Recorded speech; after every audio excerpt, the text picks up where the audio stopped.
What's up, party people? It's your boy Rodney Perry, and tuned in the Rodney Perry Live. We are in fact live today. It is King Day. Happy Martin Luther King Day. Let's find some facts.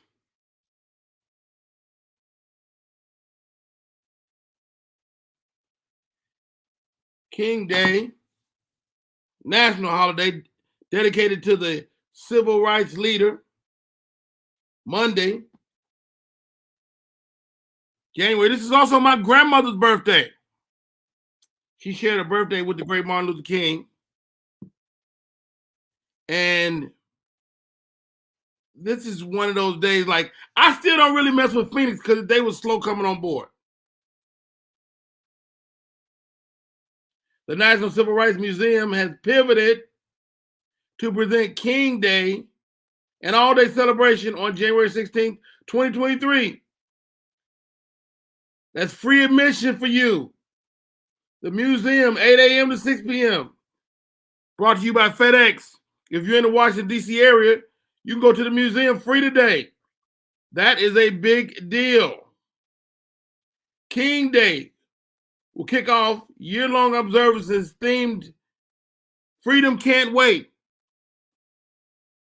Later on in this show, I talked to the great Roland Martin. I asked him a question. I said, Roland Martin, would Martin Luther King be proud of us? He said, absolutely. Coming in, dragging herself out of her proverbial bed. Welcome to the show, Miss One Act Drama. How are you, sis? Sleepy. Are you? Yeah. I had planned to do like Dr. King and have a dream all day. You was gonna have a dream all day? I was gonna sleep. I was gonna have a dream. Oh my. Who are you? Okay. Who the freak are you? Happy King Day. If you're tuned in, please share the broadcast. This is gonna be a good one. People are at home today. As they should be. As they should be. A national holiday. I don't call what I do working though. You know what I mean? That's true. I've never I ain't worked a job since 1998. Well, I can't work to not work a job since 2023. Okay. That's good. 2023, this gonna be my last year with a job. Hey, out of your mouth. So this whole King Day celebration is always a pleasure to see. One Act Drama. Yes. AKA Andromeda. Would Dr. King be proud of us? Us as a whole? Ooh. I think he would see the potential. He would have to. I mean, you got to think, he probably never in his mind fathomed a black president. This is true. We saw that in our lifetime. That's amazing. I think he would be proud of us as a black people, but not us as a people or as a whole. Absolutely. What's the people? Why you say it twice? Like, you got to include these people. People. Understand? All right. But us as a black people, absolutely. I think we have made great strides in the workplace, in politics. As families, I think we've made great strides. You think? In creating generational wealth for our families, I think us finding new ways of being self-employed, becoming entrepreneurs, I think in that way, absolutely. More black people own businesses than probably ever before. Even small businesses. That's a great feat. And we're doing it out of our homes. You're absolutely right. You make an incredible point. And Hop Good, I'm gonna bring you on because Dr. King happened to be your frat brother. Tanja Rochelle Gill, thank you for popping in. Keandra Kuntz, Keandra's Creations, Mad Love. That's Keandra Kuntz? Yes. I didn't know. Keandra's Creations, yeah, absolutely. And of course, join us, Miss Andromeda. Andromeda says she thinks Dr. King would be proud of us as people, but not as people. Nah, not as people. As people. I don't know what them other folks doing. They just don't want us to have nothing. Are they better than they used to be? Are they same and it's just not acceptable to be that mean anymore? Absolutely the same. And it's not acceptable. They get their ass beat these days. And we Do got they? cell phones to I don't know if highlight that's it. true. I don't know if that's true. I don't think black people, like, I think, and Roland is going to get into this when we bring him on. He's got a book called White Fear.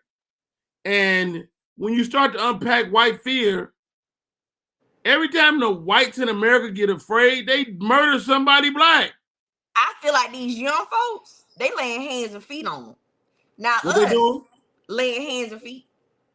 Now us 40 and up, we recording with the cell phone, which to me that's a line of defense too, because without It's that cell absolutely a line of phone, defense. yeah, without that cell phone, it'll be a lot more undercover going on, a lot more immaterial-ish going on. Wow, ain't that without something? the phones. Lynette King is tuning in. Lynette, feel Hey, free to hit the line. This is your show today. My name is Rodney Perry. This is your show today. If you want to talk about Dr. King, you want to talk about his impact on you personally, I mean, I would love to have met the man. You know, I need to grow up a little bit more before I meet Dr. King. Why? I wouldn't be his cup of tea right now. I'm a little wild and outlandish. This ain't the dream he was talking about. He wanted freedom of speech. You wouldn't try to holler at Dr. King, would you? Nah, he ain't my type. Why you say that? he a little. I wouldn't be able to fit in his lifestyle. Can you imagine Dr. King giving his speech and I'm on the Rodney Perry show acting a fool? But I'm his wife. Acting a pure fool.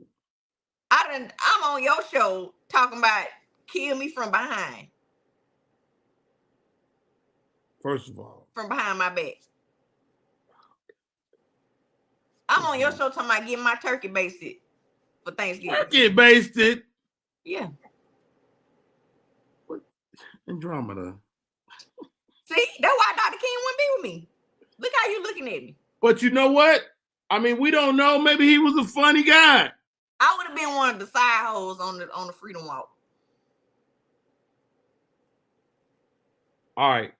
Hey, y'all, this is Rodney Perry. You're tuning in to Rodney Perry Live. Joining me today, one act drama. I didn't even call her. I just sent her the link and she comes. She's like a magical unicorn. Listen, I brush my teeth fast. I don't know what Jake Staley's rinky dink ass is. Probably sleep. He probably sleep. You know, Jake I think he might be traveling. He may be traveling back home though, because I think he worked this weekend. That was at home. He worked at home? I think that was at home. Like in Columbia. I think. Yeah, he probably knocked out. Let's see where he at. Thank y'all for tuning in. Welcome. I see y'all sharing the broadcast. Appreciate it. Would Dr. King be proud of you, Uncle Rodney? I would like to think he would. I think he would. I would like to think Dr. King would be proud of me, man. I'm an entrepreneur. I'm a professional comedian. I take care of my family, my kids, my wife. You know, I try to be a good man. I think he would be proud of me. You know, but I come short of the glory. I got some videos out there on the internet. He'd be like, "Hey, man, what the fuck? Hey." But I feel like Dr. King would be a good hangout though, like just to hang with. I feel like since he was hanging with what's his name? Abernathy. No, what's the other one? Hold on, here's Jake. Hold on, see what he's talking about. Jake Staley. What's up, man? You sound like you sleep, Jake. Nah, I just got up, man. I just got back to Charlotte. I'm good though. All right, well, come on in whenever you get yourself together. Right. The show's on now? Yeah. Okay, I'm coming. 10 minutes. Yeah. All right. Now he may have thought this was a holiday and that I wasn't gonna do a show, so I'm gonna get a man. No, this is business of professionalism. I ain't paying the man. I can't. I can't be Don't upset. matter. You with a legend. You don't be sleep on that. Uncle Rodney, you don't sleep on Uncle Rodney. You get up. You see, I got up. I brushed my teeth so fast. I'm drinking my orange juice with minty freshness in my mouth. Wait. Keandra just texted me. She said, "I'm coming. I gotta shave my beard." That's somebody I'm sick of. Keandra's stupid, man. I'm sick of her. Hey, y'all, it's King Day. My name is Rodney Perry. That young lady is One Act Drama. Joining us from the Alpha Phi Alpha Fraternity Incorporated himself. Mr. Wonderful. Dr. King may have hazed them if they was online, if he'd have been online earlier. Welcome to the show, Hollywood Hop. What up, Hop? Good morning, Rodney. Good morning, One Act. Good morning. How are you, man? Hey, would Dr. King have been proud of you, man? Absolutely. I feel like I'm gonna touch on both of you guys said. By us being more of entrepreneurs and just in general, you know, a lot of comedians, that's a fearless occupation, and for the comedians to be so outspoken and so defiant within their craft, that's a testament of that what Dr. King wanted for us as well. So yeah, I think he'd be proud of all of us. Wow, well said. My name is Rodney Perry. You're tuning in to Rodney Perry Live. It is King Day. Please share the broadcast if you haven't already. Keandra's coming on. I'm asking the question today. Would Dr. King be proud of us? Would he be proud of you? Wow, that's a lot to unpack, man. A tragic death, assassinated, died too soon, shroud of controversy. Have you guys had the opportunity to go to the King Museum in Memphis? Yes. I have. In high school. Hey, One Act Drama, talk to me about your experience, man, because it was a lot for me. So when I went, the lady was still out front. I think they told her she can't come back no more. Stop harassing people. What lady? The lady that used to be out in front of the Lorraine Motel. I cannot remember her name, but she had been out there for like 10 years when I went. She wasn't. Her name not Lorraine, is it? I'm sorry. Y'all gonna pay me for my name today. I'm sorry. No, she was protesting. I have pictures. I wish I could find them right, like put my hands on them right now. But no, she was like protesting the death of Martin Luther King and them turning it into a museum and like making profit off of his death. Like she became homeless and everything to crusade her cause and lived in front of the museum. And they would arrest her, pack up all her little homeless cart, and she would come right back when she got out of jail. Wow. And it was amazing just talking to her about all the people that she saw come visit. It was dope, but I think they finally told her, man, you come back, we gonna get your ass up out of here for real. I mean, I don't know who benefits from the museum. I think it's absolutely necessary. Like, you know, a lot of times with our history, we're told to forget about it, and I don't believe in that. Hop Good, tell me about your experience, bro. I was doing some work and I was working for a dealership down there, and I had some downtime. We were working bell to bell, which is open to close a lot. So I had a couple of days downtime. So I said, man, you know what? I always wanted to go to Graceland, and I always wanted to go to the museum. If that ain't the two polar opposite places on the world, in the world. I know, and both of them were in the hood. Yes. So when I went there, it was just an accumulation of a lot of emotions. You know, that place represents a lot. You know, that represents the epitome of a child growing up without his father, tragedy, controversy. Like you said, so many things, you know, but seeing that, and it was just a hollowing moment. It changed me. I completely agree. I'm sorry, what'd you say? I found her. She's still out there. They just made her move across the street now. She's no longer right in front. What's her name? Jacqueline Smith. She's been protesting over 32 years. She wants them to use it as she worked there and she lived there for 11 years until they put her out to turn it into a museum. She wants them to turn it into a homeless shelter and to serve the poor. That's why she's protesting instead of a museum. You know what?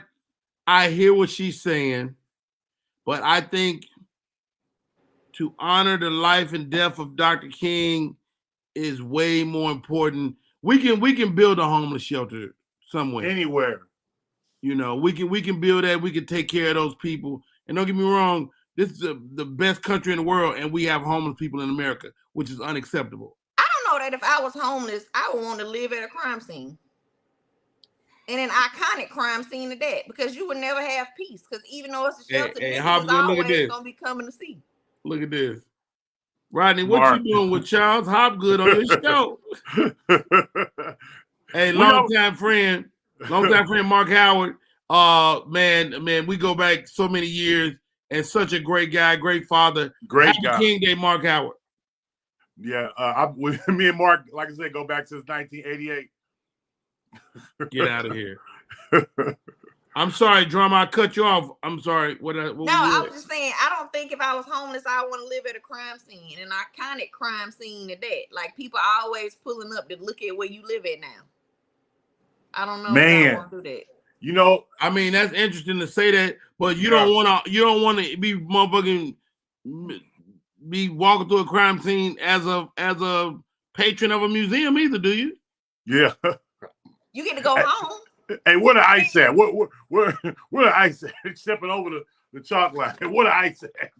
You know, it's an amazing museum, the way they have set it up, and to see, Dr. King's last room, his room, how it was set up, his cigarettes on the bed, and now, do you think that room was really like that, or you think they kind of staged it a little bit?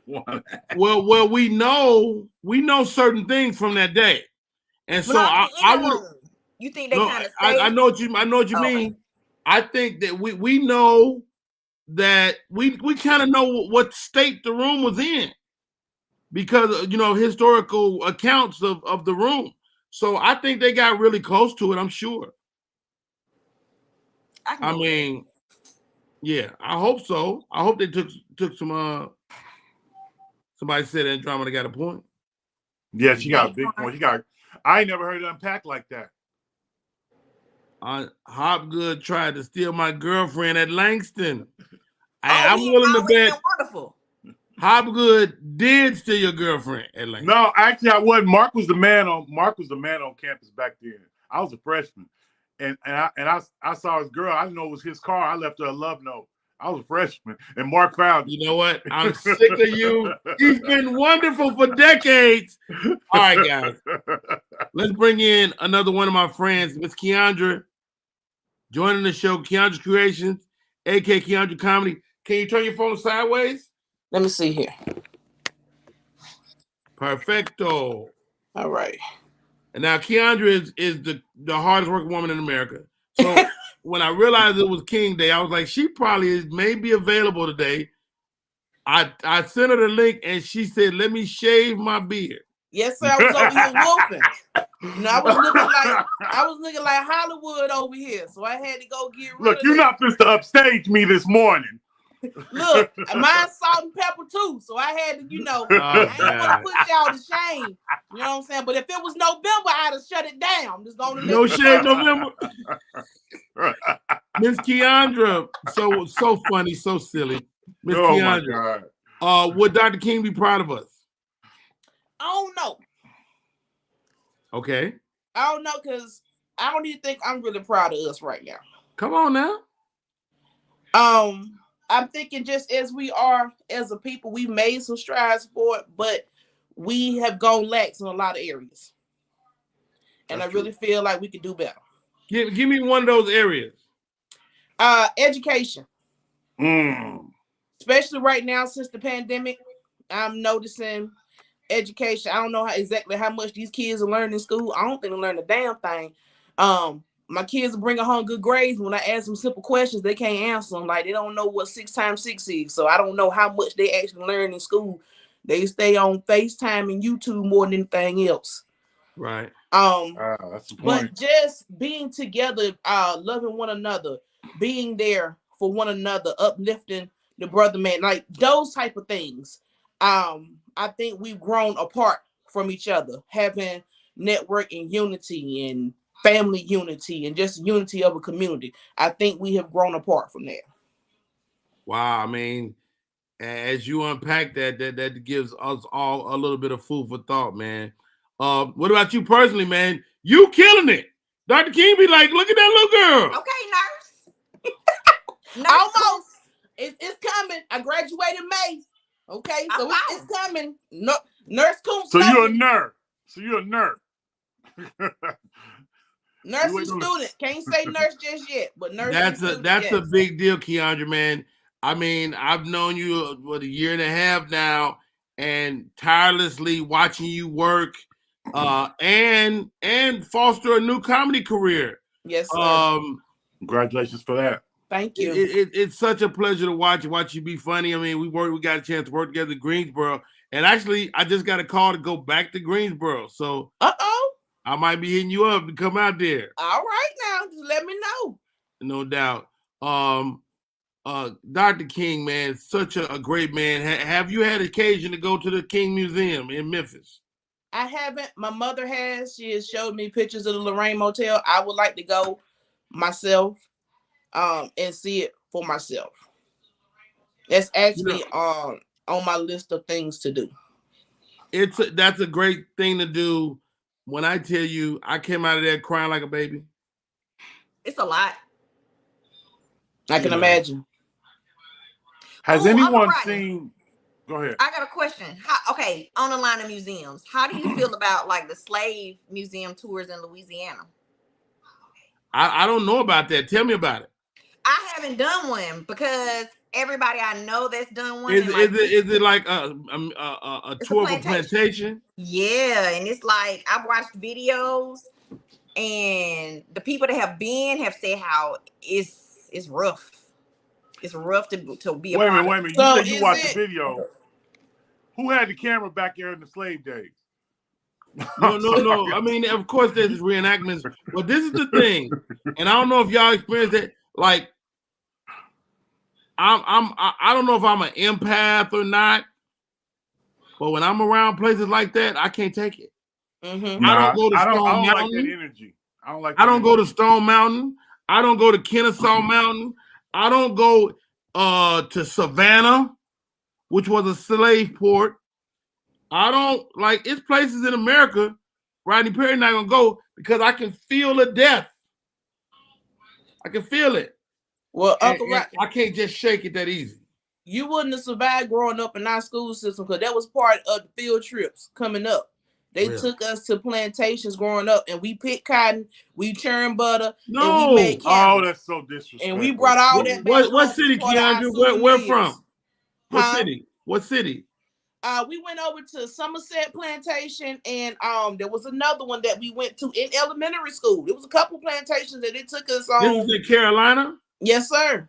Eastern North Carolina. They had y'all pick cotton? We picked cotton. We churned butter. We made candles out of beeswax. No, was it beeswax? But we dipped the candle. You had to dip it, let it cool, dip it again, let it cool.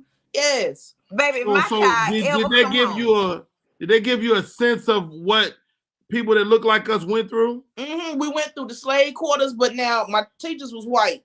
So they was like, oh, look at what this is. What it is. When I look back on it now, like when I was going through it at the time, being a child, third, fourth grade, like I knew about slavery. I grew up educating myself on Black and African American history and stuff. Okay, so I knew slavery was a real thing. I knew how serious slavery was, but in school they kind of played it off. And it was not sharecropping. Right, but they played it off when we was in school, and we would go on these field trips, and I always be around, Black History Month time. They would take us to a plantation, but they never really stressed the seriousness of what we went through. It was just like, the slaves lived here, and the masters lived here in the big house. Right, and maybe they didn't have a sense of how serious it was for us, or maybe they did. And it was being psychological. I grew up in North Carolina, Uncle Rodney. I don't trust nothing now. Wait, Hopgood is always wonderful until right at this moment. Dude, I finally found a button to push to get you upset. I love it. Man, I come from Oklahoma. That's one of those places where they're trying to abolish, and while I live in Texas now, they're trying to abolish the teaching of slavery. They said that they don't want that burden to be put on their kids to be thinking about that. What do you mean? You don't want that burden? You mean they actually taught it in you all schools? Because they would skip over that chapter in I our went books. I'm from an but would take us to a plantation. I'm from an all-black historical town, so many times I moved around. That was the only time I learned Black history, when I lived in that historically Black town. Are you from Tulsa? No, Bowling. Bowling. Wow. So how far is that from Tulsa? About an hour and 35 minutes. Okay. And you know, you got to wait a minute, let me interject. Oklahoma history book does not have the Tulsa the race Black Wall Street yeah. massacre. I literally got kicked out of class in 11th grade by Mr. Pitts at Northwest Classing. Yeah, I said your name. When I told him about that, argued him down, we're in a history class. He kicked me out the class because he said I was speaking about untruths. Kicked me out of the class. Wow. Did he ever apologize for being wrong? No. But you know, they went to painstaking measures to obliterate certain things from history books. To cover it up. And there was and the insurance claim of all the African American people who had insurance, it was 1.5 million or something like that, and they still have not paid those claims.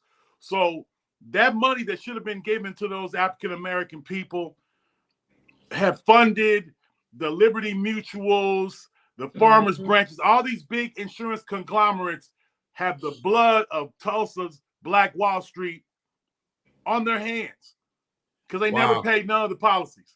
That's like the banks over in Europe making money out slave trade. There it is. Zurich, and a lot of them.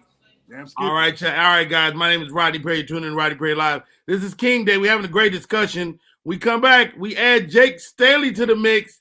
My name is Rodney Perry. You're tuned into Rodney Perry Live.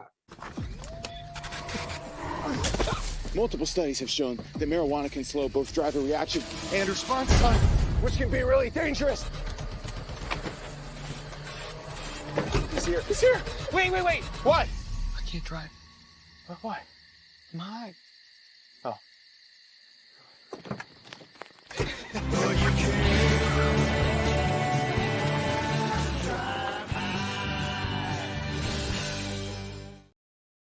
What up, party people? It's your boy Rodney Perry. I am back in full effect. It is King Day. Unpacking so much interesting stuff. Hopgood dropped some jewels on us. Keandra came in, told us about picking cotton. Andromeda said she would have been on the march helping out, which we appreciate. And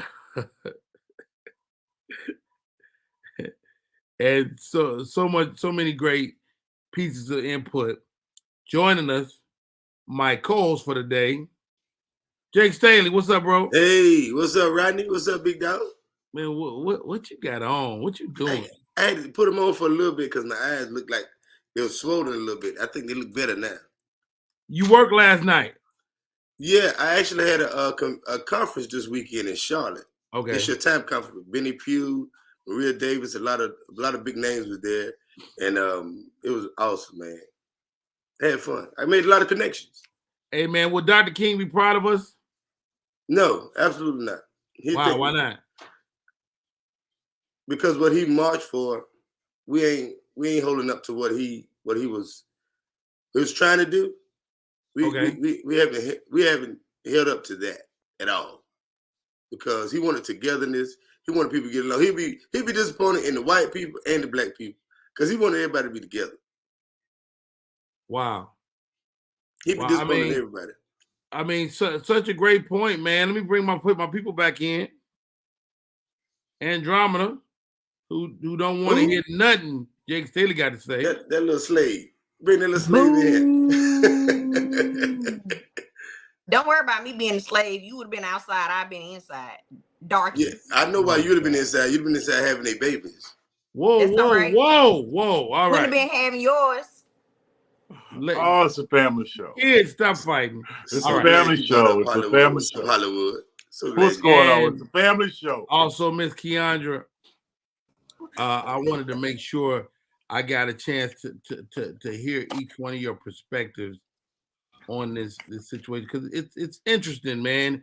As we unpack this thing, it's King Day. Um, my grandmother shared a birthday with Dr. King, and she has gone on to glory now. But she used to always talk about his impact, and during that time, and all of us are probably too young to remember those moments. If you were born, in the 70s or after, you don't really remember that. Are we too far removed from what Dr. King stood for? Hopgood. Well, I don't.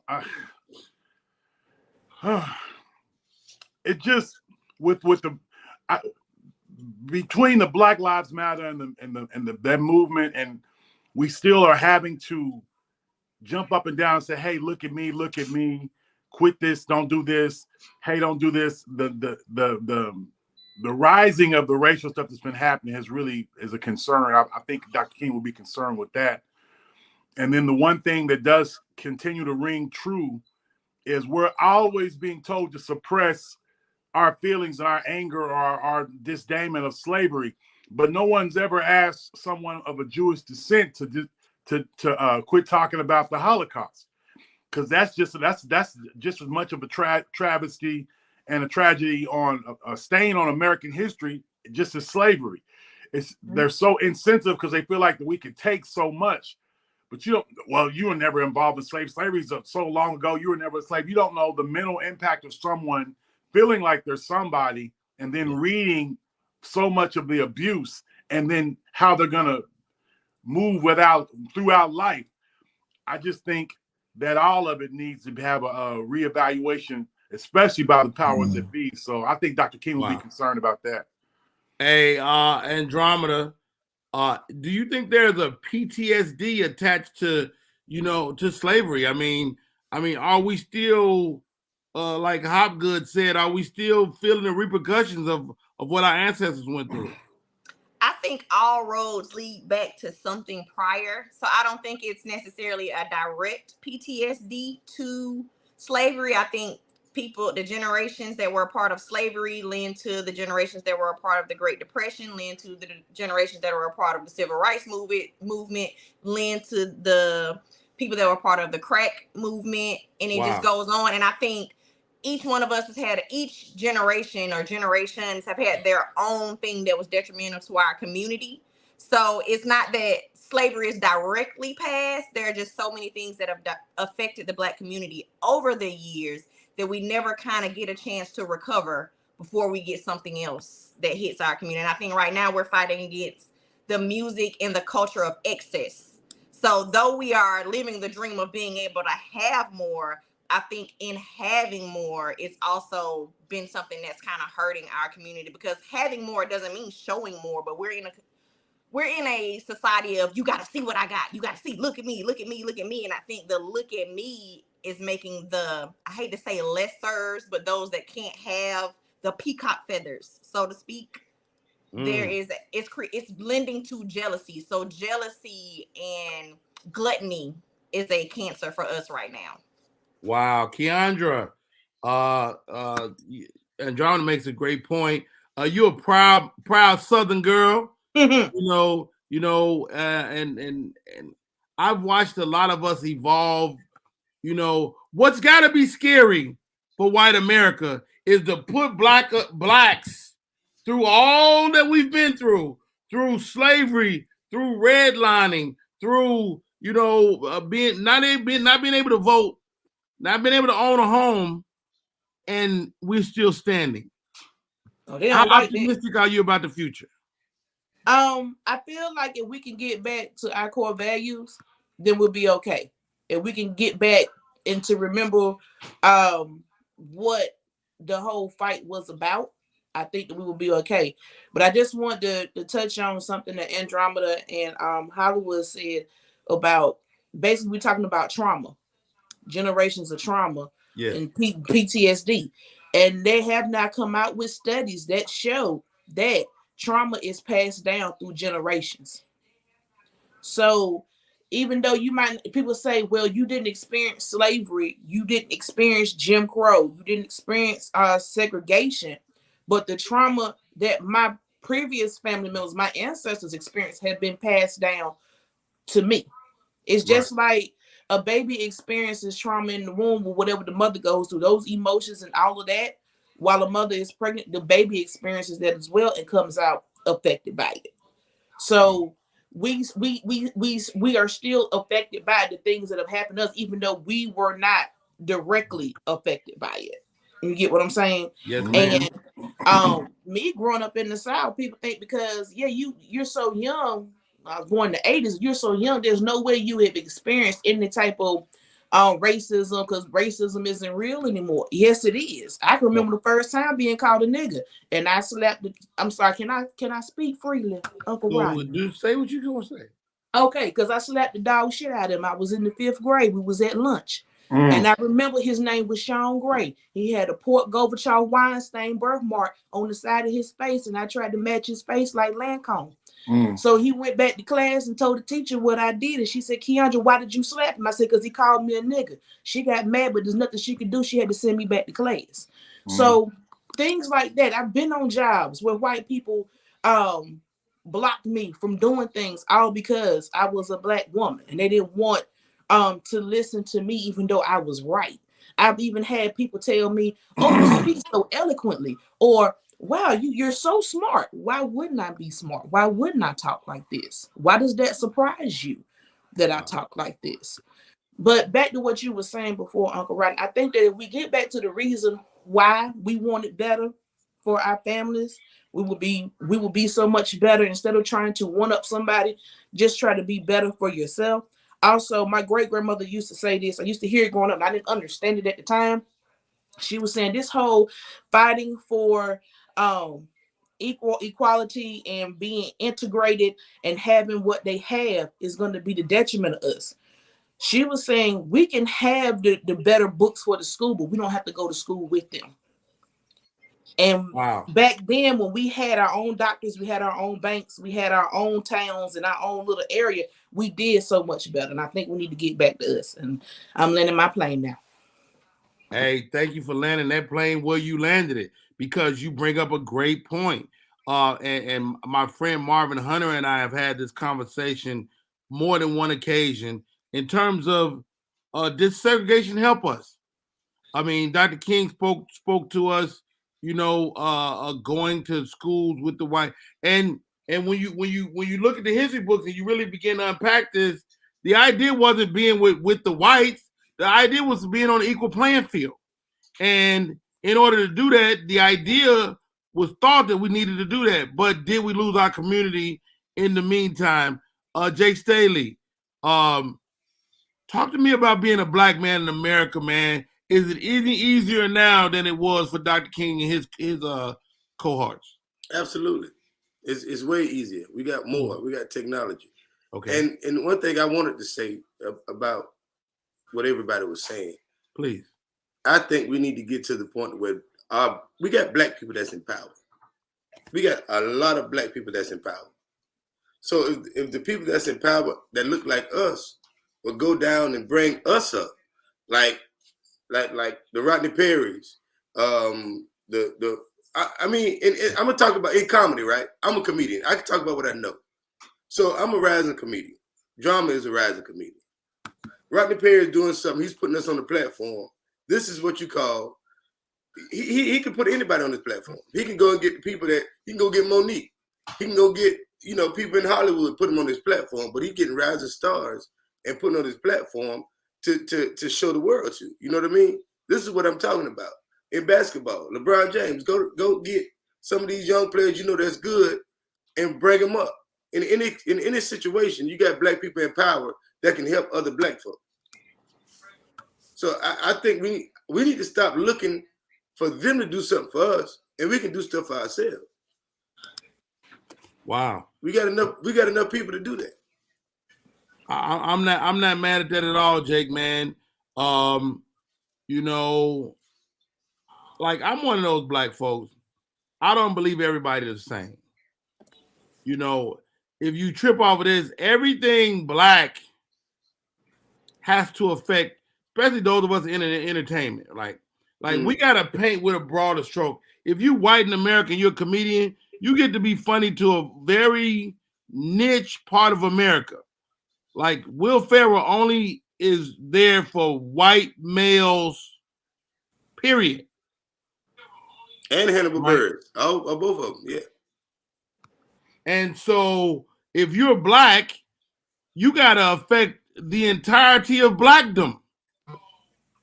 You gotta affect black grandmamas and black uncles and black mamas and daddies and black kids, and it's really almost impossible. Mm-hmm. Who got their TV turned up? Turn your TV down, please. Jeff Brown. I'm gonna put the link right here, and you welcome to grab it and come on in, man. It is King Day. My name is Rodney Perry. Tune in to Rodney Perry Live. I got my friends on here. Keandra is in the building. One Act Drama, aka Andromeda. Hollywood Hopgood, A5A, and the great Jake Staley is in the building, man. Thank you for joining us, ladies and gentlemen. You can't talk activism without talking giraffe balls. Hey, now. He is a comedian. He is a world traveler. He is well-versed in many, many subjects. He's well-read.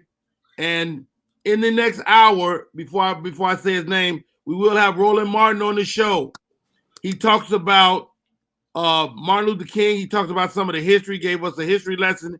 And get this, his new book, White Fear.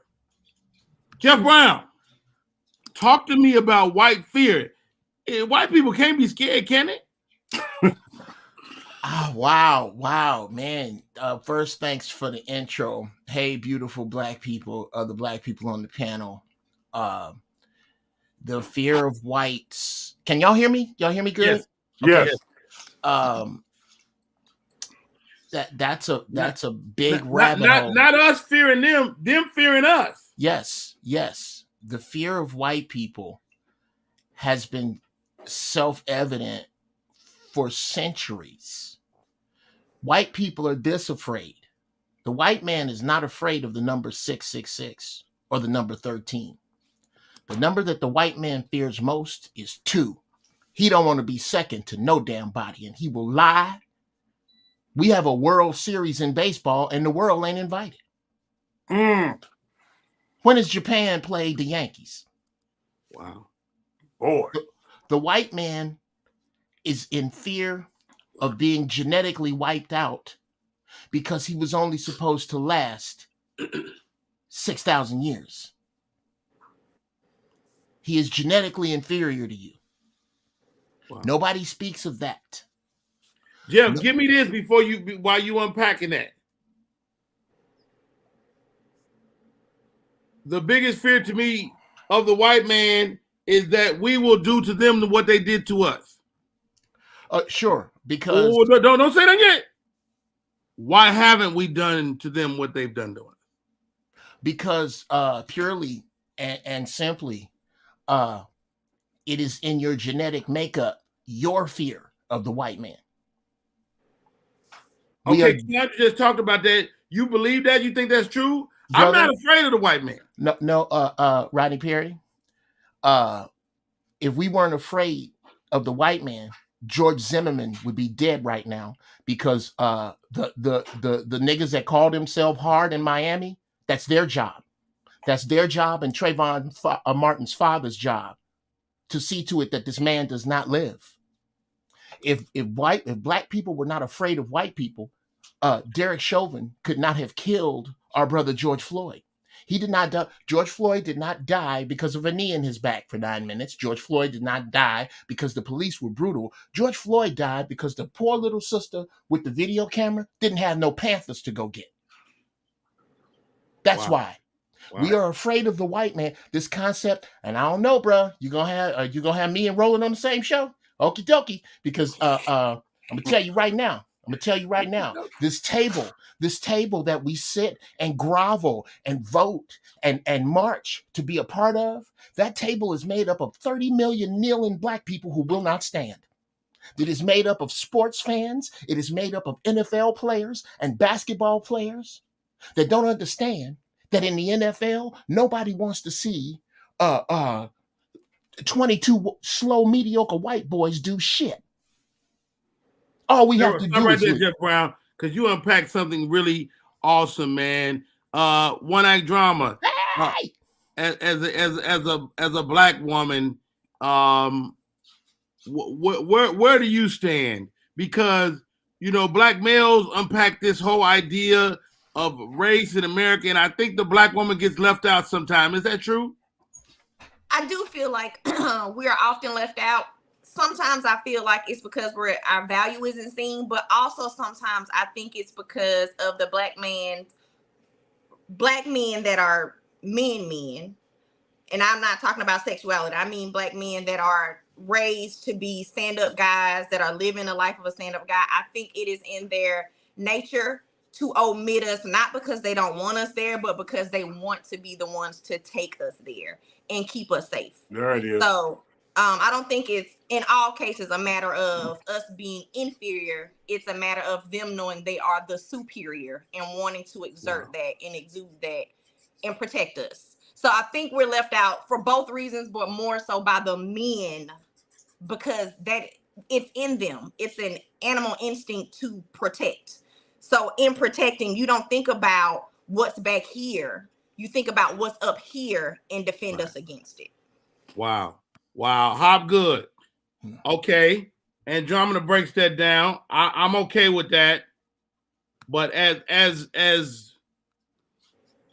we deal with race in this country, as we deal with the Martin Luther King's dream, like how do we and the attack on the black family. Wait, can I say one more thing? I do think in both cases we're not considered in what we can do behind the front line. So I think and for both, I think we're left out of what we can be capable of behind the scenes. But and let I me think ask you that this, was Andromeda. integral in the civil rights movement. I think in the civil rights movement, they did see the role that black women could play. Value.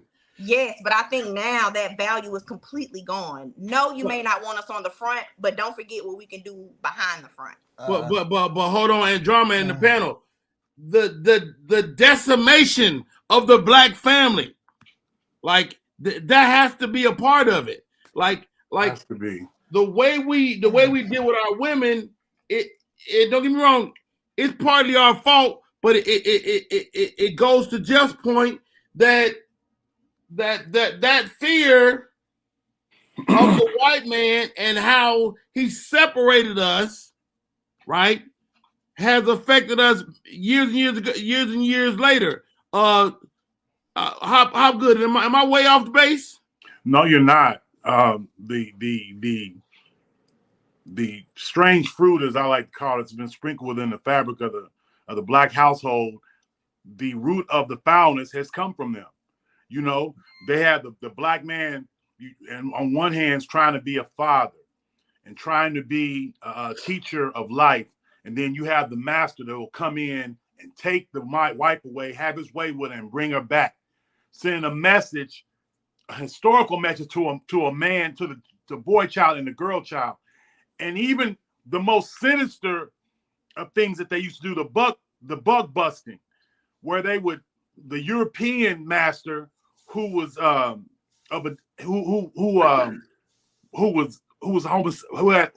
homosexual descent, having sex with the father figure in front of the children. That kind of message. All these sinister messages. So a lot of times, Andromeda, the black man just he's trying to protect you from all of it. It doesn't mean he doesn't value you. He values you so much that he needs to be one out there to catch the whip, to catch the blood, to catch the swing zone. Because you are the fabric and the backbone of the household, the giver of life. And we're appreciative of that. But we definitely value you. Wow. Hey, y'all, my name is Rodney Perry. You're tuned in to Rodney Perry Live. This is the show today. King Day. Would Dr. King be proud of us, Jeff Brown? Wow, Rodney, I need about 2 minutes, man, because you just unpacked a bunch of stuff that number one, okay, I'm gonna say this as fast as I can. Number one, whenever black people talk about any subject to do with the state, with our state, globally or here in this nation, we must start with the place that there's room for all of us to be right because of how fucked up this is. Everything, there's all of us to be right. Number two, we should start with where we agree and work out to where we disagree. And then number three, understand that everything that we are discussing is not what we did to each other, but what was done to us. As in the concept of family. I could not be happier that the black family is being destroyed. It is the best thing for us. And it is for this reason, because the term family, the root of family, the Latin root of the word family is famus. That's a group of workers. That's what family breaks down to. Back in the day, kings and lords and dukes, they didn't run their land. They had a man that was called a house bond who did that. That's where the word husband comes from. He needed help.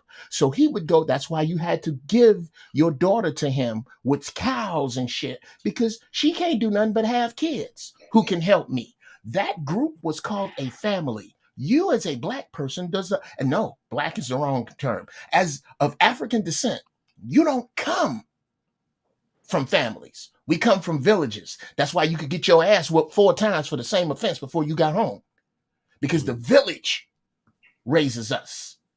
This family unit is so that you can have kids and I know where you are and I can tax that unit. That's what a family is about. A family is about the state. That's why the man gets so screwed when one breaks up. If we think about it, if a child came up around the 1, 2, 3, 4, 5, 6 of us, and that child was taught the best from Sister Andromeda and the best from the brother from the brother at the top of the screen for me, and the best from Hop, and the best from you, and the best from me.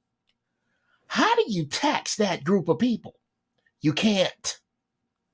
We got to get deeper. We got to understand that when we talk about the black woman and how she's being marginalized, brother, the black woman is the biggest piece of this. When the black woman says, here's your God back, here's your hair back, give me my man back, all this shit's over. Wow. The black woman has been given a position of power that she doesn't want to give back. Wow. Jeff Brown, always poignant. Appreciate you. We're approaching the top of the hour. Jake Staley. We saw a movie this year called The Woman King. This movie chronicles a black tribal leader who sold off people that look like him for the money. We've seen through history different people willing to sell people that look like us for the money. As I think about this right now, I'm kind of taken aback because I think everybody's right. When do we stop selling? Jake.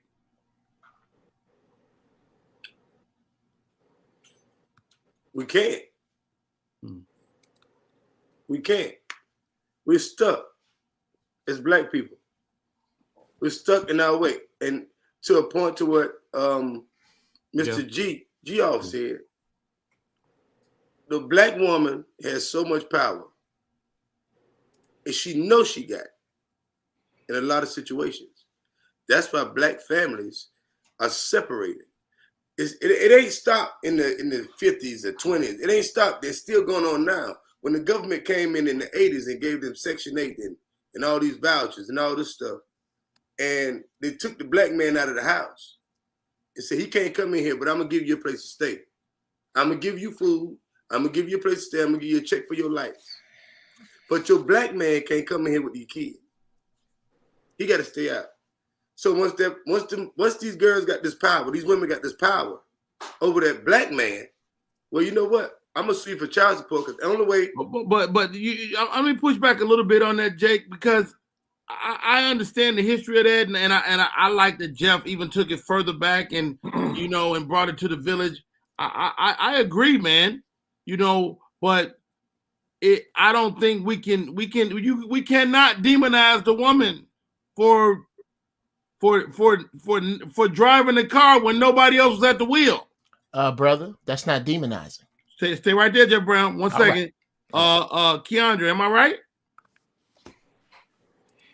I have to agree with you, Uncle Rodney, because that situation does not affect every black woman or every black family. If that was across the board, I could agree with that.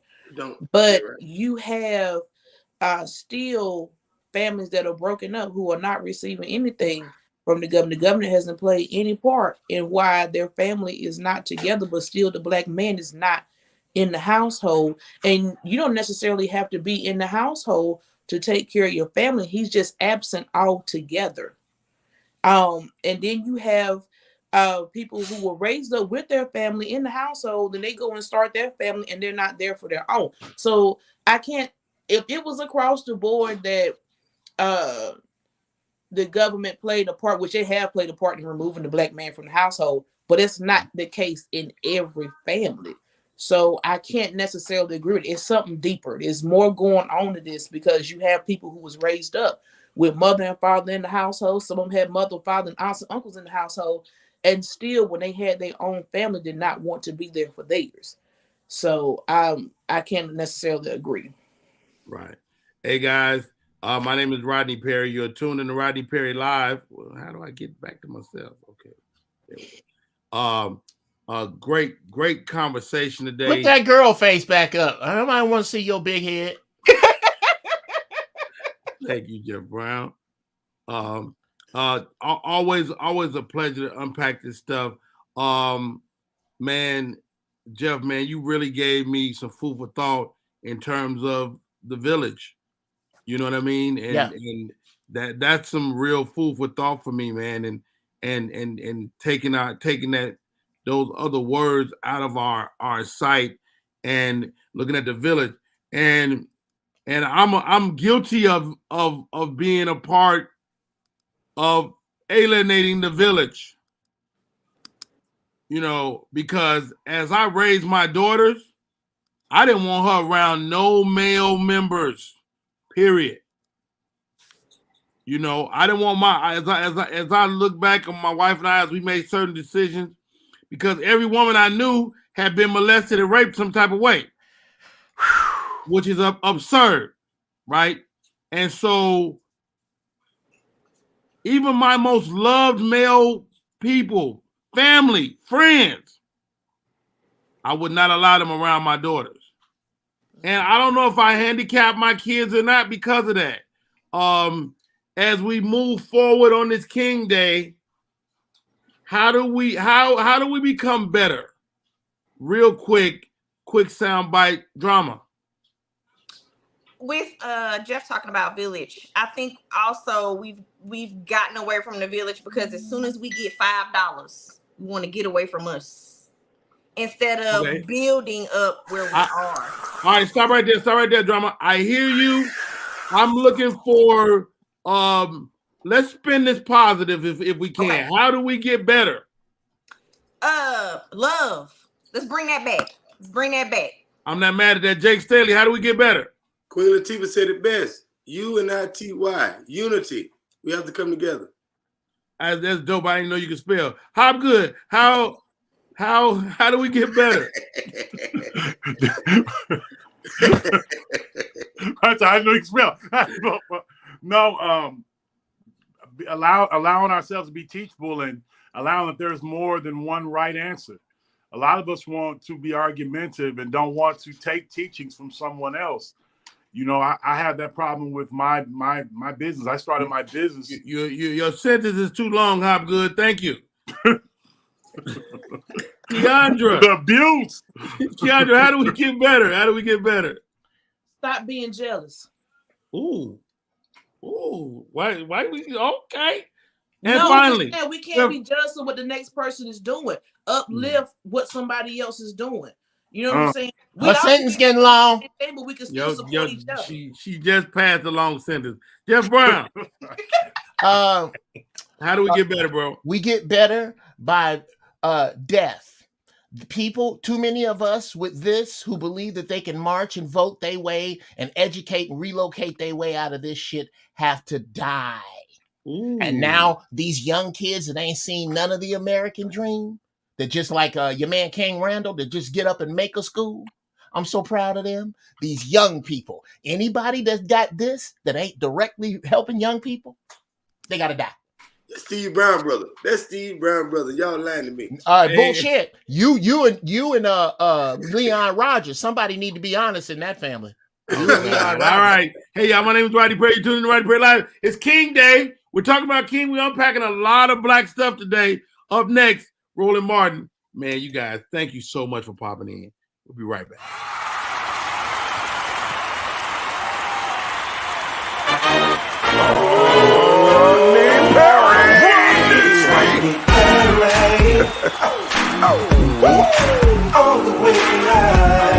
Get ready for America's #1 funny man. What? Hey. Make some noise. Ladies and gentlemen, from LA to New York, Chicago to Mississippi, let's give it up for America's #1 funny man, Rodney.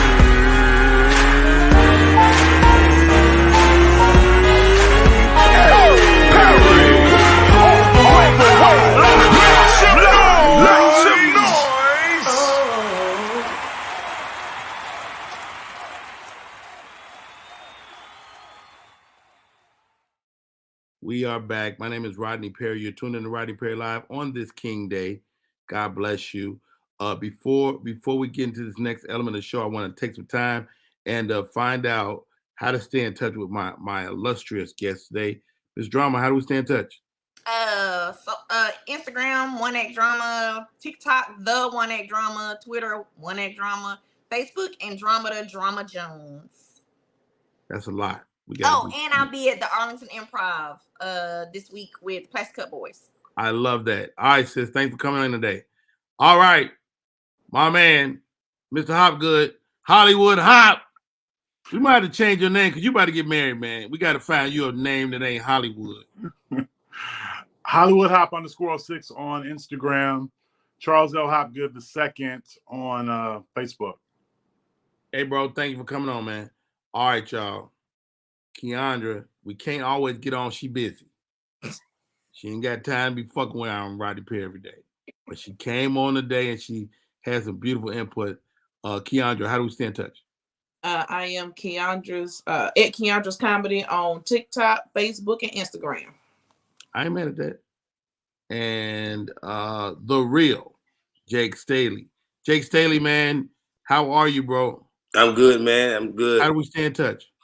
The real Jake Staley on Instagram. Please follow me at the real Jake Staley on Instagram. I got a lot of good stuff on there. Putting up a lot of skits. Comedian Jake Staley on on Facebook. Comedian Jake Staley on YouTube. Y'all follow me, and I start doing skits all the time now. So I'm putting a lot out there. Thank you. I ain't mad at that. Thank you, Jake Staley. Appreciate you. And finally, one of my oldest and dearest friends.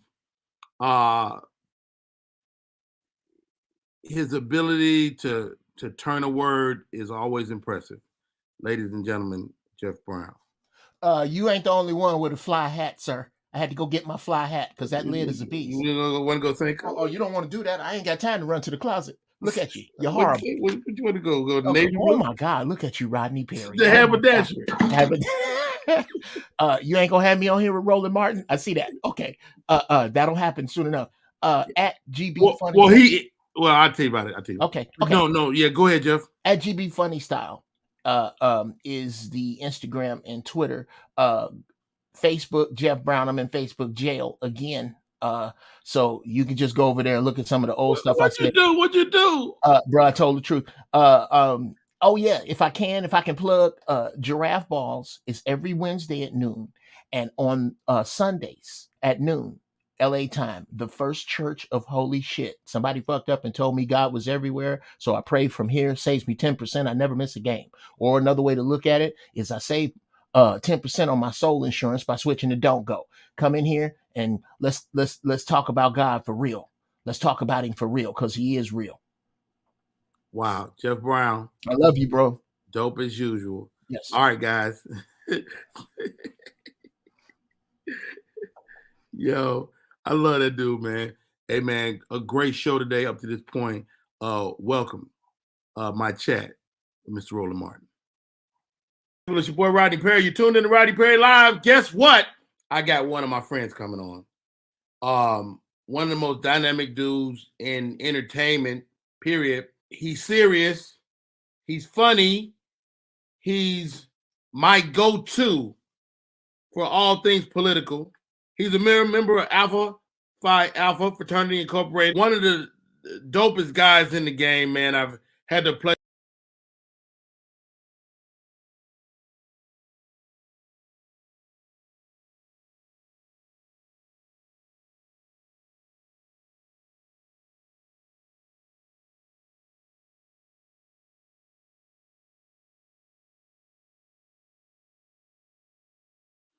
Oh, shit!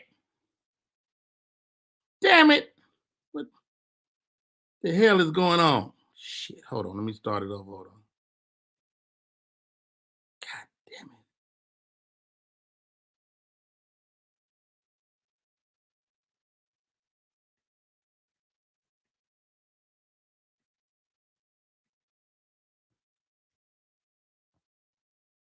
Really? Really on the King Day? Really? Come on, play man. Shit. All right, let's do this. Let's try this. You get out of there. Remove. You know what? We're not gonna get the devil the glory. Hold on.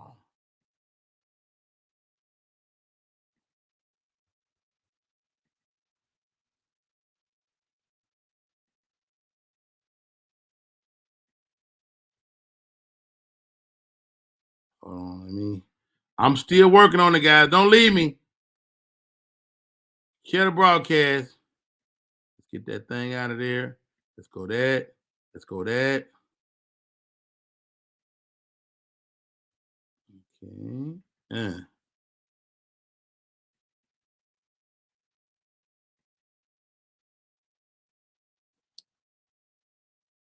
People, it's your boy Rodney Perry. You tuned in to Rodney Perry Live. Guess what?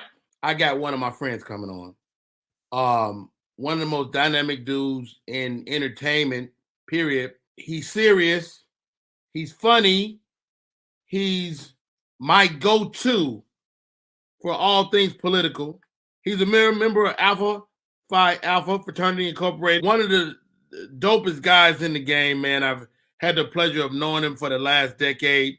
He never lets me down, whether it's on TV or where he had his stint on CNN, or whether he was the main go-to guy over there at TV1, or whether you see him every day at Roland Martin Unfiltered, his digital daily show. Welcome to the show, Mr. Roland Martin. How are you, sir? What's going on, Doc? How you doing?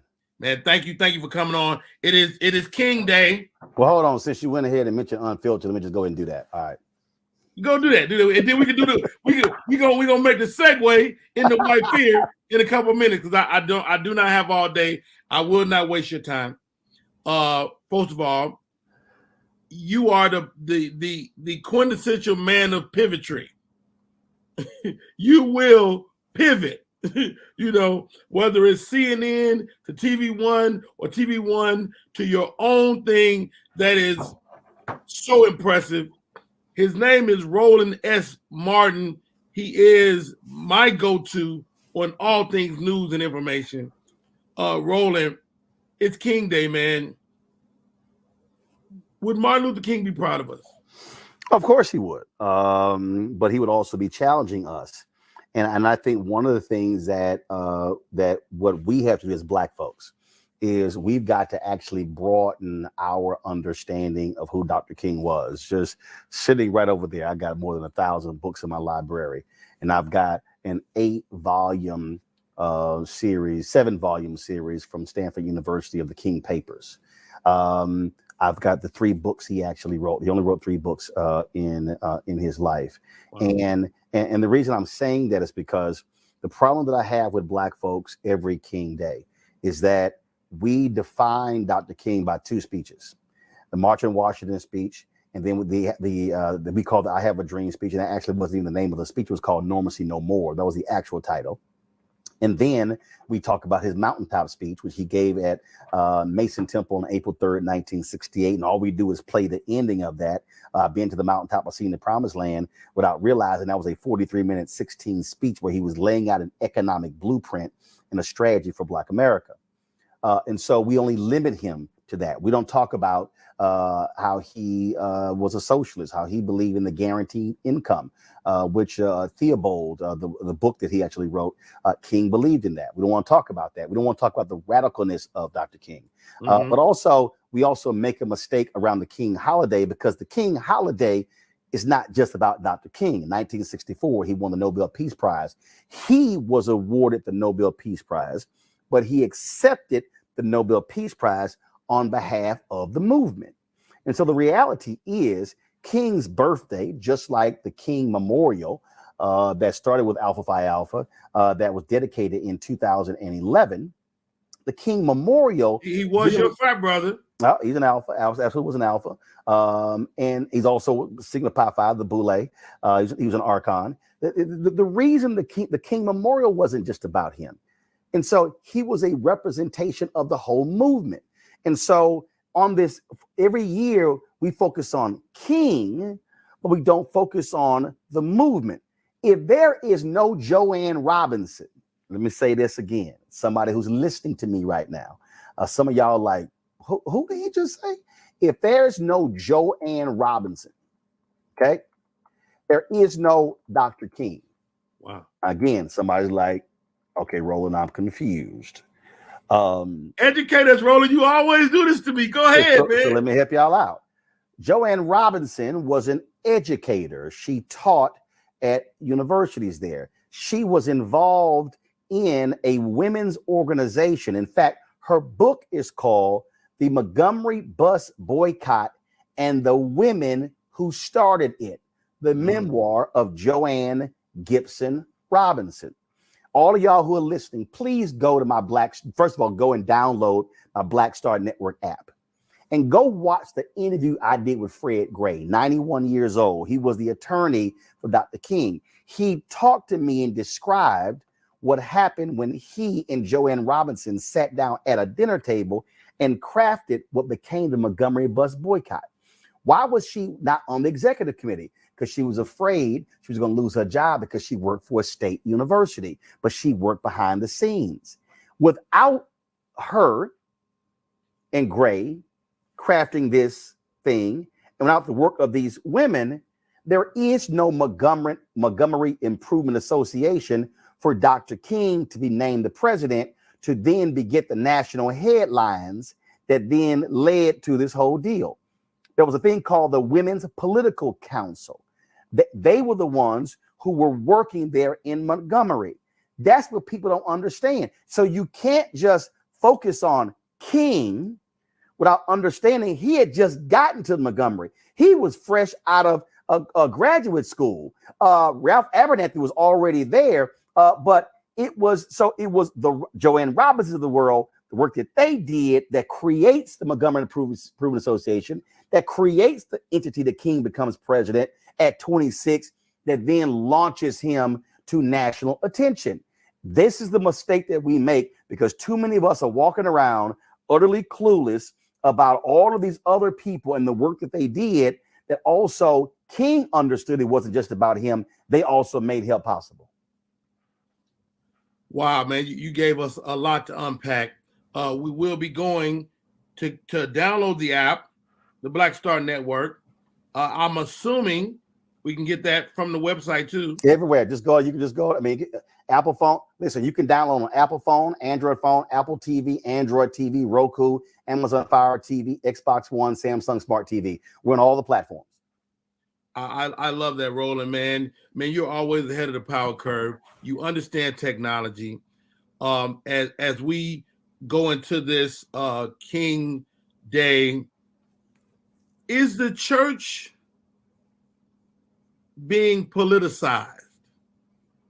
Well, the church has always been politicized. But the question is, what is the church focused on? What is the church working on? How? And when we say the church, it's such a broad term because we have to understand that you have more non-denominational churches than you get denominational churches. So United Methodist Church, African Methodist Episcopal, Church of God in Christ, Church of Christ. Those are all denominations. Okay. Right. A Potter's House is non-denominational. You may have churches that are some churches are aligned with the Southern Baptist Convention.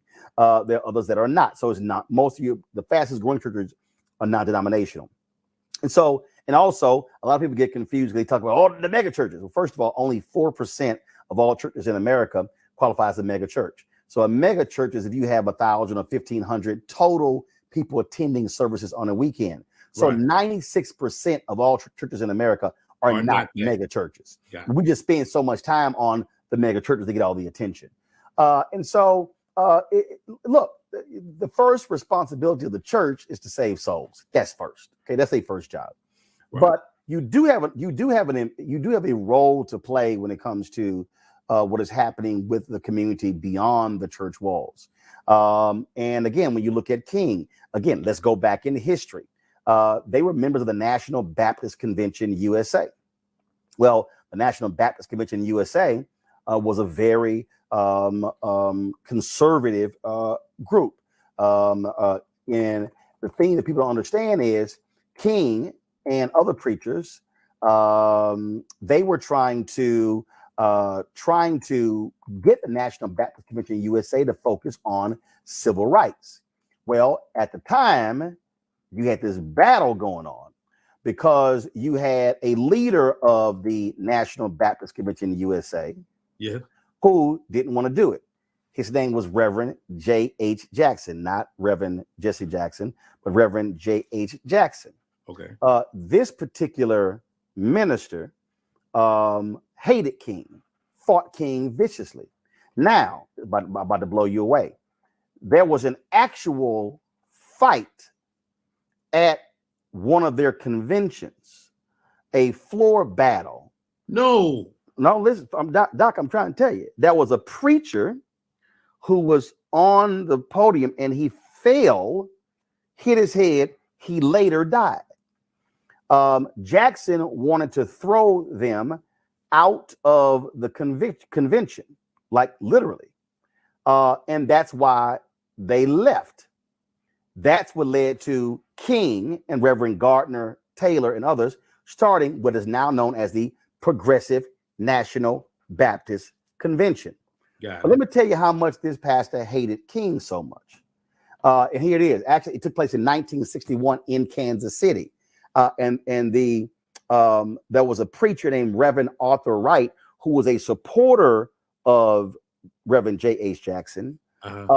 He fell off the dais, suffered again a head injury, and he died. So here's what happened. This will tell you how Jackson hated King so much. King is assassinated in Memphis. Well, the Chicago City Council renames the street that you now know as Martin Luther King Drive. J.H. Jackson's church address was on King Drive. He got so pissed, he changed the church's official address to a side street so the church's official address would not be on King Drive. Wow. So I'm saying that so folk can understand that not every church, not every pastor is down with the cause. You know what, Roland, man, that's an interesting point because, us people that's quote unquote young and haven't taken the time to unpack this like you have, we assume that everybody was behind King or everybody was behind people like, whether no. These guys met some adversity inside their ranks. No. And let me help you out. This same J.H. Jackson, he remained president of the National Baptist Convention USA until 1982. So he was a young man at that time too. He wasn't an older guy. There you go. So but everybody forget King was young. 1961, King is 31. See, and so we forget that as well. And so what folk have to understand, look, one of King's worst defeats took place when they took the movement to Chicago, who not only did Mayor Daley oppose him, right, many of the black preachers opposed him. There's a book on my shelf called Fire on the Prairie. And it's about the election of Harold Washington in 1983. I was there. I remember that election. In the intro of the book, King is quoted, "If we could get the Chicago Negro on our side, we could get every Negro in America on our side." That's what King said. And so it was Chicago preachers who aligned with J.H. Jackson who actually stopped a lot of the progress King was fighting for when it came to housing rights in Chicago. So yes, there are people who your skin folk, they ain't your kin folk. And that still exists within the church body. Wow. Hey, y'all, we're talking to Roland Martin. This is Rodney Perry. You're tuning in Rodney Perry Live. You can catch him every day. Roland Martin, Unfiltered, daily digital show. You got a new book, Roland. And you are a 10-time author. The children's book, my kids love. This one is now available. It's called White Fear. And I talk about this all the time, Roland. When white America fears losing their position, they do something every time throughout history. Talk to me about White Fear, man.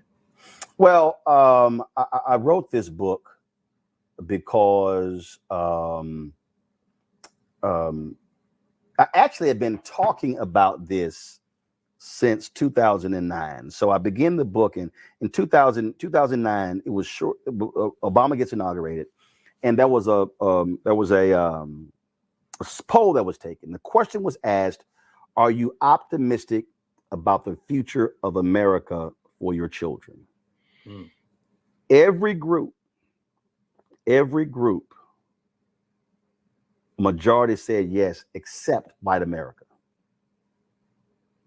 And I remember we were going on the air, John Avlon and I at CNN were talking. And I said, John, we are living in what I call the beginning stages of white minority resistance. John sort of looked at me because white America makes up the majority of America, the population. I said, no. But because the demographics are changing, they are about to begin to operate as if they are in the minority because they see the train is coming down the line. Right. And when you saw the rise of the Tea Party, so everything that began to happen, let's go to January 6th. There's a reason, the image right here, there's a reason I use an image from January 6th on the cover. Okay. Because if you go back, why were they protesting? Because Donald Trump kept saying there were 4 cities where he was alleging all of this fraud was taking place. Right. Fulton County, Atlanta, Philadelphia, Detroit, Milwaukee. Those are black cities. And so that's what was going on. So and the voters were coming out in massive numbers. Right. So the anger was at these black folks. They black and brown. This anger towards immigration. White folks hollering, "Oh, great replacement. They're going to replace us." No, as I lay out in my book, no, white America is dying because the white America in about 10 or 12 states, the white death rate, the annual white death rate is higher than the annual white birth rate. Right now in America, I just saw it the other day. Half of women under the age of 45 don't have children. Is that why they overturned Roe versus Wade? Oh, that was a part of it. These white folks that were angry because that was a part of it. So I need people to understand that, look, the clock ain't getting turned back. By 2043, America will be a nation that is majority people of color. So we call this, so it would be majority Latino, Black, Asian. So what they're afraid of is loss of power, loss of resources, Let me loss ask you of this. money. Let me ask you this, Roland. Let me ask you this, because I have this crazy concept that the whites that you and I grew up with aren't the same whites now. Yes, they are. I don't know. When I was growing up, people that were Polish weren't white. Yes, they are. Yes, they were. They were Caucasian, but they were talked down upon by the conventional whites. Well, first of all, let me break that down. Okay. So what you're describing what is white Anglo-Saxon Protestant. But you have to understand that as you assimilate, they see them as white. They are, yes, they were immigrants. Yes. And then you get the battles because they were immigrants, but eventually they became white. Perfect example. Chicago, you're talking about Polish. Yes. When Harold Washington ran, them Polish folk. That was a Walter Mondale, who the former vice president, came to Chicago to campaign for Harold Washington, and them folk egged his car and attacked them. Really? That happened. So what you want to see is folks who are Italian, who are Polish, we can go down the line, again, then all of a sudden we're seen as white. And America is white, Black, Latino. That's what it be. And now you have to understand something. There are white Hispanics. So you have white Hispanics who identify more as white than brown. True. So they operate and fall in line with some of them with white supremacy. See, so we have to understand how powerful the racial dynamic and understand what America did. You got to realize Hitler, I'm about to really mess some of y'all up. I'm telling y'all, this is why reading is fucking. Roland about to get us turned off. Everybody, no. I'm about to blow y'all away. Okay. Hitler sent his lieutenants to America to study Jim Crow racism to bring back to Germany. Wow. Where did Hitler get the idea to segregate Jews on buses? From the United States. Wow. We exported racism. Robert Abbott, founder of the Chicago Defender, if you read his book, I got it sitting over there. He would travel around the world. He was a very rich man.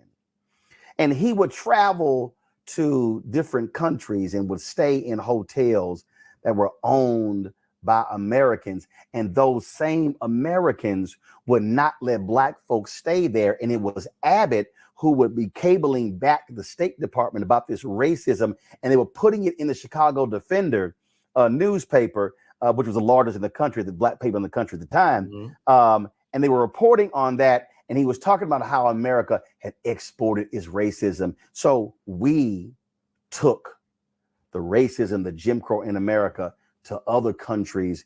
And then you take American mass media and then what we then put in our movies and television. And so you have people around the world who hate Black people because of the images of what they saw and the exporting of that racism. And so I just need people to understand how significant and deep and ingrained this is. That's why you have folks, even Africans, who come here, who have been indoctrinated, who have a view of Black Americans, not based upon who they know, but based upon what they have seen, because America has long exported its hatred of black people through its movies and its television shows and its music. Wow. Hey, this is Rodney Perry. You're tuning in to Rodney Perry Live, talking to Roland Martin. The name of the book is White Fear. Should white people be afraid? No, and let me take this out. So Pat Buchanan, who was one of the leading white fear mongers, he once wrote a column where he said, the reason we really afraid is because they might, when they get power, they might do to us what we did to them. Mm. Mitch Landrieu, in his book, I got that around here somewhere too. Mitch said this is what Mitch said. He said, white folks, he said, I've grown up around black people all my life. Don't worry about it. He said, they'll never do to us what we did to them. He said, they're too loving, they're too forgiving. But that is the fear. See, the fear is when they get power. And so you see this thing acting out. You literally see it right now in our politics. You see it happening. You saw it when a black woman, I forgot, in North Carolina, I guess, became the mayor. They locked her out of the damn city hall. When you saw in another place, black woman was named city manager, the whole police department quit, saying, oh, no, we don't like how she treats us. So you have this resistance, when African Americans are put in control. That was a study. That was a study that was done. I remember I was running Chicago Defender, and I ran it in the newspaper, where there were folk who worked in companies who were more resistant to the boss if they were dark skinned as compared to if they were light skinned. Wow. Doc, this whole issue of white fear is so deep because, Rodney, it's about power. This has been a white country from its inception. Right. And that's why when you hear, oh, we're losing our American way of life. Sorry, what are you talking about? We're losing what made us great. Yeah. No, what's happening is we now are in power. We now get to redefine what America is. How about that? Roland Martin. Which is what King said. King often said in his speeches in April 3rd, 68, not before he was assassinated, he said, be true to what you put on paper. Be true to what you put in the Declaration of Independence and the U.S. Constitution. He said, we are here to make America be the nation it was supposed to be on paper. And that has been the black struggle from day one. Be true to what you put on paper. Wow. You know what, Roland? I think that's a great place to end it off, man. That gave me a chill. Oh my God. Thank you for coming on. It's Roland Martin Unfiltered. It goes down every day. It's a digital network. And the book is on the streets. You can see Roland live on January 21st. Yeah, I mean, St. Louis. In St. Louis, yo, it's free. Tef Poe, Michael McMillan, the St. Louis Urban League. Y'all come on out. Get your book. We're going to have a fantastic conversation. And I'm taking this all across the country. So I'll be in Atlanta. I'll be in LA, Dallas, Houston, all over, because it's a conversation we got to have. And last point, I put it in my book, Rodney. I said, the reason we ain't discussing this because members of white media don't want to discuss it. I've had some black hosts tell me that they white producers won't put me on the show because they're scared of my title. Wow. Told me point blank. Now, before you go, was there any apprehension to even call it white fear? Nope. I've been discussing this very topic for 14 years. And so we're going to put it on paper. And that's why I called it White Fear, how the browning of America is making white folks lose their minds. Wow. And I've had some producers, and again, you can try to make it, oh, well, I want to soften it. No, sometimes you gotta call it what it is. And that's exactly what I did.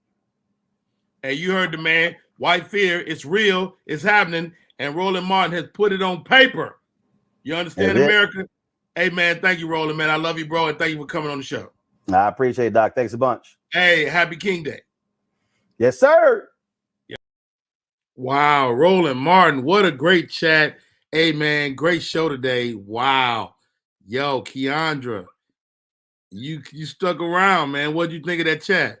I had to listen to it. I had to hear what he had to say, and I agreed with a lot of the points that he made. There were some things I was kind of like, I don't know about that.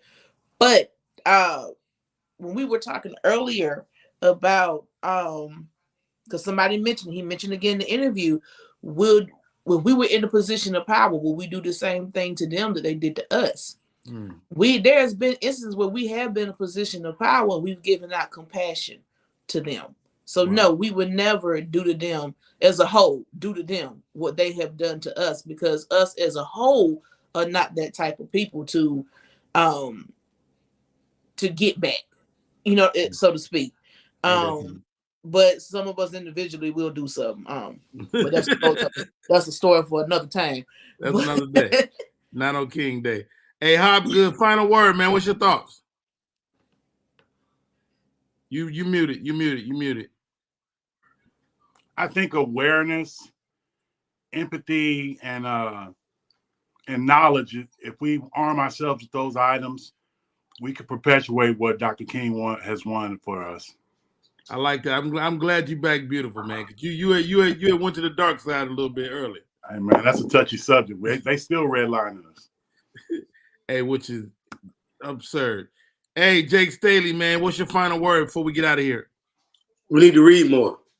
Wow. We need to read more. We need to start paying attention and get out of this old way. Roland Martin, I listened to the whole thing. We need to read more. He had 1,000 books. He named a bunch of them. We need to read more and study what Dr. King was wanting to do. We think we know because we listen to the speech. We think we know because of what we see on TV. No, we need to go deeper. I think that'll bring us together more. Well said, Jake Staley. My name is Rodney Perry. You're tuning in to Rodney Perry Live. Thank you, Andromeda. Thank you, Jeff Brown. Thank you, Keandra. Thank you, Jake Staley. And thank you to the homeboy, Hollywood Hopgood. Guys, it is King Day. Do something meaningful as you progress through this day. Thank you, Tony Exum, legendary Tony Exum. Wow. Thank you, Kevin Cherry, and everybody else that tuned in today. Andromeda said we need more love. I think we do. Hey, y'all, that's our show for today. Until next time, my name is Rodney Perry. You're tuned in to Rodney Perry Live. Let's go!